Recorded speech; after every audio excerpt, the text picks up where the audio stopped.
దైవజనులు యేసన్న గారి గురించి ఒక మాట చెప్తాను. దైవజనులు యేసన్న గారు ఒక 30-35 సంవత్సరాల వయసులో నిండు యవన కాలంలో లేమల్లె 14 మైలు ఆ ప్రాంతంలో సేవ చేస్తున్నప్పుడు వాళ్ళ నాన్నగారు వచ్చారు. వాళ్ళ నాన్నగారికి చాలా ఆస్తులు ఉన్నాయని మరి దైవ సేవకులు చెప్తా ఉండేవారు. వాళ్ళ నాన్నగారు వచ్చారు.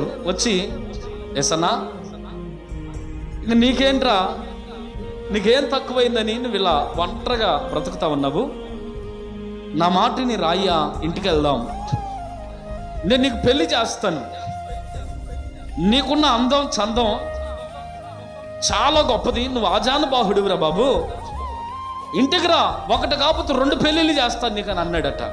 అంటే అప్పుడు యేసన్న గారు ఒక మాట అన్నారు, నాన్న ఆ ఒక్క మాట మాత్రం అనొద్దు అని అన్నాడు. ఎందుకని అని అంటే అప్పుడు యేసన్న గారు అన్నారట, ఇప్పటికే ఈ సేవ అనే బలిపీఠం మీద పెట్టబడి సగం కాలిపోయాను, నన్ను ఇంకా సంపూర్ణముగా కాలి దేవునికి సువాసన కలిగిన హోమముగా నన్ను మారని అని అన్నాడు. చప్పట్లు కొట్టి ప్రభుని మహింపరుద్దామా? హల్లెలూయా. ఇప్పటికే సగం కాలిపోయిన నా జీవితాన్ని ఇక పూర్తిగా ఈ సేవ అనే బలిపీఠం మీద కాల్చబడని, దేవునికి ఇష్టమైన హోమముగా నన్ను మారని, దేవునికి ఇష్టకరమైన సజీవ యాగముగా నన్ను మారని.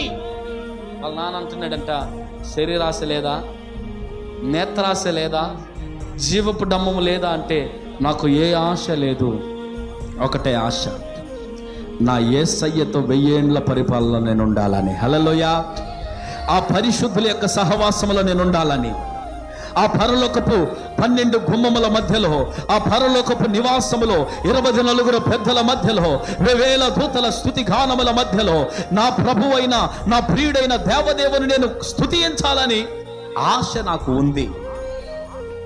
అందుకు నేను సజీవ యాగముగా ప్రాణం ఉండంగానే కోరికలను చంపుకొని, ప్రాణం ఉండగానే ఆశలను చంపుకొని ఈ బలిపీఠం మీద ప్రాణార్పణముగా పోయబడటమే సజీవ యాగము. హల్లెలూయా.